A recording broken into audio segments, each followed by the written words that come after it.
அல்மா herbal அப்படிங்கிற YouTube சேனலை போய் சப்ஸ்கிரைப் பண்ணி வச்சுக்கோங்க. வணக்கம் ஐயா. வணக்கம் ஐயா, இப்போது இன்றைக்கி நம்ம பார்த்தோம்னா நோய்கள் அப்படிங்கிறது மண்டி கிடக்கு. ஒரு குடும்பம் அப்படின்னு எடுத்துக்கிட்டோன்னா 4 பேரில் 3 பேருக்காவது ஏதாவது ஒரு பிரச்சனைகள் அப்படிங்கிறது இல்லாமல் இல்லைங்க. இது மாதிரி தொடர்ந்து பல விஷயங்கள் நம்ம பார்க்குறோம். இன்றைக்கி உடற்பயிற்சி செய்தால் நல்லது, அல்லது யோகா பயிற்சிகள் செய்தால் நல்லது அப்படின்லாம் சொல்கிறாங்க. இப்படியே மருந்துகள் எடுத்துக்கிட்டு தான் நம்ம போராடிட்டே இருக்கணும் கடைசி வரை அப்படிங்கிறது ஒரு உண்மையா? அல்லது இந்த மாதிரி யோகா பயிற்சிகள் பண்ணுவதன் மூலம் நாம் நிறைய பார்க்குறோம், சாமியார்கள்லாம் நிறைய ஆசிரமங்கள் திறந்து யோகா பயிற்சிகள்லாம் சொல்லி கொடுக்குறாங்க. அதனால் இது சரியாயிடும் அது சரியாயிடும் அப்படிங்கிற இந்த நோய்கள்லாம் சரியாயிடும் அப்படின்லாம் சொல்கிறாங்க. இந்த மாதிரி நீங்கள் எதுவும் பயிற்சிகள் சொல்லி தரீங்களா ஐயா? நல்ல கேள்வி.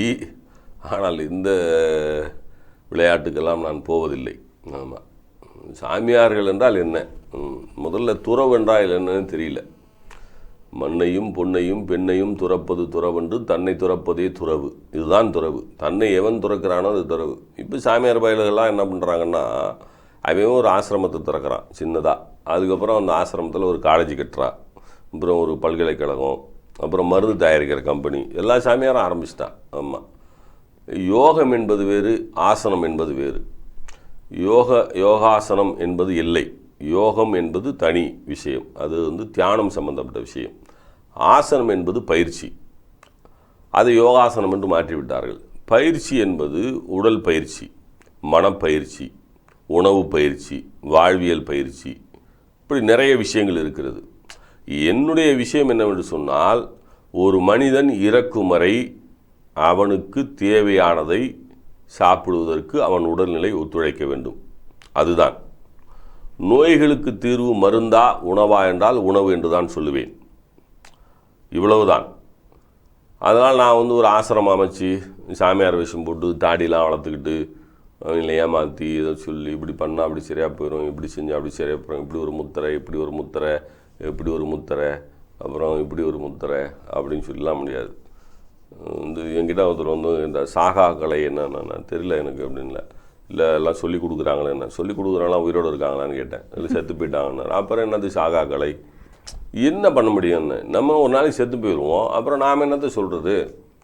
புரியணும். அதாவது பகுத்தறிவு பெற்றவன் மனிதன் என்று சொல்கிறான், பகுத்து ஆய்ந்து செய்பவன் மனிதன் என்று சொன்னான். எப்பொருள் யார் யாரவாய் கேட்பினும் அப்பொருள் மெய்ப்பொருள் காண்பது அறிவு என்று வள்ளுவ பெருமான் சொல்லி இருக்கிறார். அவர் எல்லா குரலையும் சொன்னார், சொல்லிட்டு கிடைச்சா சொல்லிட்டார், நீங்கள் யோசிச்சு பார்த்துக்கியா அப்படின்னு சொல்லிட்டாரு. நல்லது எது கெட்டது எது அப்படின்னு சொல்லிட்டு நம்ம முன்னோர்கள் என்னை பொறுத்த வரைக்கும் நம்ம தாய் தந்தை அப்பா அம்மா என்ன சொல்கிறாங்களோ அதை செய்யணும், அவ்வளோதான். அவங்க தானே பெற்றாங்க, எப்படி வளர்க்கணும்னு அவங்களுக்கு தெரியாதா? அவங்க சொல்கிறத சாப்பிட்ணும், அவங்க சொல்கிறத கேட்கணும். அதை விட்டுட்டு நான் படிச்சுட்டேன், கூகுளில் போய் தேடினேன், எல்லாத்துக்கும் கூகுளில் போய் தேடுறான். ஆமாம், என்ன கடவுளை காட்டுறான்ற ஒரு சாமியார் சொல்கிறான், நான் ஒரு ஆசனம் சொல்லித்தரேன், அதை சாப்பிடணும், அதை செஞ்சுனா நீ நல்லா இருக்கலான்றான். இன்னொருத்தன் சொல்கிறான், நான் எல்லாத்தையும் சொல்கிறேன், நீ சாவே மாட்டேங்கிறான், சாகாமல் இருக்கிறதுக்கு கலை சொல்லித்தரேங்கிறான். எல்லாருமே செத்து போயிட்டான். எல்லாருமே ஆஸ்பத்திரியில் தான் போய் சாப்பிட்றாங்க. எல்லா சாமியாரும் நீங்கள் பார்த்தீங்கன்னா ஆஸ்பத்திரியில் தான் போய் சாப்பிட்றாங்க, மருந்து சாப்பிட்டு தான் சாப்பிட்றாங்க. அது இயல்பு. நான் கூட ஆஸ்பத்திரியில் போனேன், என்ன பண்ண முடியும்? நானும் வெளியில் தான் போனோம், வெளியில் கடையில் ஏதாவது சாப்பிட்றோம். அதுக்காக நான் தினந்தோறும் வீட்டிலேயே சாப்பிட முடியும்? எனக்கு தேவை என்னன்னு தெரியும். வீட்டில் இருக்கும்போது அம்மா இதை சமைச்சு கொடு, நான் சாப்பிட்டுக்கிறேன் அப்படின்னு சொல்லலாம். ஹோட்டலுக்காரங்கிட்ட போய் இப்படி கேட்க முடியுமா? கேட்க முடியாது. அதனால் இந்த விளையாட்டுக்கு, இந்த விஷப்பரீட்சைக்கெல்லாம் நான் தயாராக இல்லை. என்னை பொறுத்த வரைக்கும் நான் மக்களுக்கு சொல்வது என்பது, உங்கள் உணவு முறைகள் அதை தெரிந்து கொள்வதற்கு உங்களுக்கு புரியவில்லை. வாதம், பித்தம், கபம் என்று 3 உடம்பாக பிரிக்கப்பட்டிருக்கிறது. வாத உடம்புக்குரிய உணவுகள், பித்த உடம்புக்குரிய உணவுகள், கப உடம்புக்குரிய உணவுகள். வாத பித்த உடம்பு என்று ஒன்று இருக்கிறது, பித்த சிலேத்தும உடம்பு என்று ஒன்று இருக்கிறது.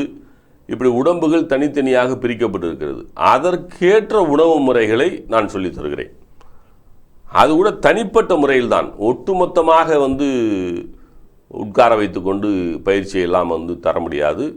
அவர் யார் என்று தெரிந்து கொண்டு, அவருடைய உடம்பு என்ன, அவருடைய வாழ்க்கை முறைகள் என்ன, அவர் எங்கே பிறந்தார், என்ன உணவுகளை எல்லாம் சாப்பிட்டார், என்னென்ன நோய்கள் இருக்கிறது, என்ன பிரச்சனை இருக்கிறது என்பதையெல்லாம் தெரிந்து கொண்டு, அவர் தாய் தந்தையரை பற்றி தெரிந்து கொண்டு, அவர்கள் முன்னோர்களை பற்றி தெரிந்து கொண்டு, அவருக்கு வந்து காலநிலைக்கு ஏற்ப சூழ்நிலைக்கு ஏற்ப அவருக்கு வந்து என்னென்னலாம் பிடிக்கும் பிடிக்காதுன்னு தெரிந்து கொண்டு இதையெல்லாம் சாப்பிட்டால் இதையெல்லாம் வந்து நீங்கள் வந்து செய்ய முடியும், இதையெல்லாம் சாப்பிடாமல் இருந்தால் இதையெல்லாம் செய்யாமல் இருக்க முடியும் என்கின்றதையெல்லாம் சொல்லித்தரலாம். இதுதான் வந்து உண்மையான முறையும் கூட.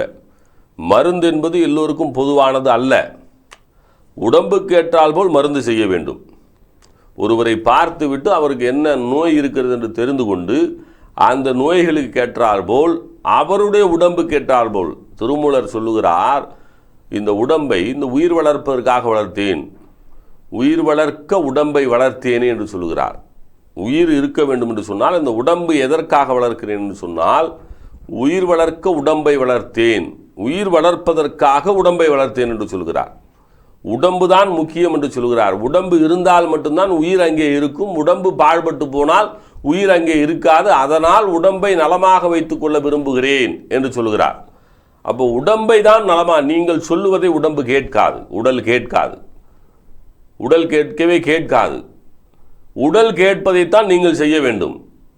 நாம் என்ன பண்ணோம், சளி பிடிச்சிச்சுன்னா உடனே மாத்திரை போட்டு அடைச்சிடுறோம், பேதி ஆச்சுன்னா மாத்திரை போட்டு அடைச்சிடுறோம், ஜுரம் வந்துச்சுன்னா மாத்திரை போட்டு அடைக்கிற வேலையே தான் பார்க்குறோம்.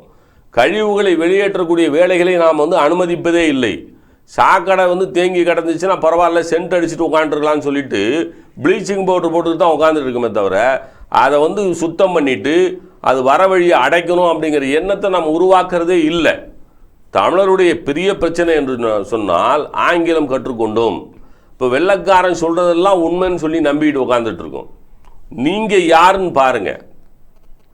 உங்களுடைய உணவுகள் என்ன, உடைகள் என்ன, கலாச்சாரம் என்ன, பண்பாடு என்ன, இவைகளெல்லாம் தெரிந்து கொள்ளுங்கள். அதனால் நீங்கள் ஆசிரமத்துக்கு போய் அமர்ந்து கொண்டு அங்கே தியானம் பண்ணதுனால நீங்கள் சாகாமல் இருக்க போகிறதில்ல, கண்டிப்பாக செத்து போயிடுவீங்க, நான் உட்பட. அப்படி சாகாமல் இருப்பேன்னு யாராவது சொல்லுங்க பார்க்கலாம். கடவுளின் அவதாரம் நான் என்று சொல்லக்கூடிய அத்தனை பேரும் இறந்து போய்விட்டான், அத்தனை பேரும் இறந்து போய்விட்டான். ஏமாற்று வேலை இதெல்லாம். உன் தாய் தந்தை கடவுளாக நினை. அன்னையும் பிதாவும் முன்னறி தெய்வம், தாயில் சிறந்தொரு கோயிலும் இல்லை, தந்தை சொல்மிக்க மந்திரம் இல்லை. அதை தவிர ஒரு கடவுளும் இல்லை. அவர்களுக்கு பிறதான் மாதா பிதா குரு தெய்வம் என்று சொல்வார்கள். தாய் தந்தை குரு இறைவன். இதுதான். நாம் வந்து எல்லாமே உல்டாவா மாற்றிட்டோம். ஆமாம், உல்டாவா மாற்றிட்டோம். இதையெல்லாம் விட்டுவிட்டு உங்களுக்கு என்ன தேவை என்றால் தனிப்பட்ட முறையில் அணுகுங்கள். தனித்தனியாகத்தான் சொல்லித்தரப்பட வேண்டும். கும்பல் கூப்பிட்டு வச்சுக்கிட்டு இப்படி கையை தூக்கு, இப்படி கையை பண்ணு அப்படிலாம் சொல்ல முடியாது. இவன் கையை தூக்க முடியாது, இவ்வளோதான் இருக்கும். என்ன பண்ணுவான், 1000 ரூபா பணம் கட்டிட்டு வருவான், ஃபீஸ் கட்டிட்டு வந்துட்டு ஒரு 1000 ரூபா ஃபீஸ் கட்டிடுவான். அவர் சொல்லித்தருவார், யோகாசனம் சொல்லித்தரேன், பிராணாயாமம் சொல்லித்தரேன், குண்டலினி. குண்டலினா என்னன்னே தெரியாது. எங்கே இருக்கியா அதெல்லாம்? குண்டலினி சொல்லித்தரேன், சுண்டலினி சொல்லித்தரேன் அப்படின்னு சொல்லிட்டு ஒன்றுமே தெரியாது. குண்டலினி சொல்லித்தரவன் பார்த்தீங்கன்னா 3 நாள் சொல்லித்தருவான், 4 நாள் செத்து போயிடுவான். ஆமாம், எவங்கிட்டையும் இல்லையா? புரிஞ்சுங்க தயவுசெய்து. உணவு மட்டும்தான் உங்களை நோய்கள் இல்லாமல் காப்பாற்றும். கடைசி வரை நோய் இல்லாமல் எவன் இறக்கிறானோ அவனே நல்ல மனிதன். நோய்களோடு ஒரு மனிதன் இறந்து போகிறான் என்று சொன்னால் அவன் வாழ்க்கை முழுமை அடையவில்லை. நோயற்ற வாழ்வே குறைவற்ற செல்வம். அதுதான் வந்து பழமொழி, புரியுதுங்களா? அதை பற்றி நான் அந்த பழமொழியுடைய முழு அர்த்தத்தை நான் இன்னொரு நிகழ்வில் சொல்கிறேன். அதனால் அல்மா சித்த மருத்துவமனையை பொறுத்த வரைக்கும் எங்களுடைய நோக்கம் தமிழனுடைய பண்பாடு, கலாச்சாரம், அவனுடைய மொழி, அதனுடைய தொன்மை, அவனுடைய விவசாயம், அவனுடைய உணவுகள், இவைகளெல்லாம் அவனிடத்தில் சரியாக கொண்டு போய் சேர்க்க வேண்டும் என்பதற்காகத்தான் இந்த நிறுவனம் ஆரம்பிக்கப்பட்டது. நிச்சயமாக இந்த ஆசிரமம் வைக்கிற வேலை, இந்த சாமியார்த்தனம், இந்த போலித்தனம், இவைகளெல்லாம் எங்களால் செய்ய இயலாது.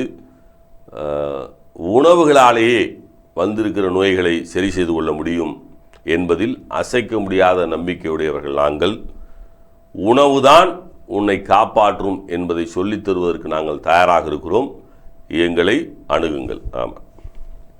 நேயர்களே, நல்ல உணவே நல்ல ஆரோக்கியத்திற்கான அடிப்படை அப்படிங்கிற தகவலை ரொம்ப அழகா ஐயா நமக்கு இன்னைக்கு சொன்னாரு. இது போன்ற மேலும் பல தகவல்களை தெரிந்து கொள்ள அல்மா சித்த மருத்துவமனையின் யூடியூப் சேனலை சப்ஸ்கிரைப் பண்ணுங்க. நன்றி.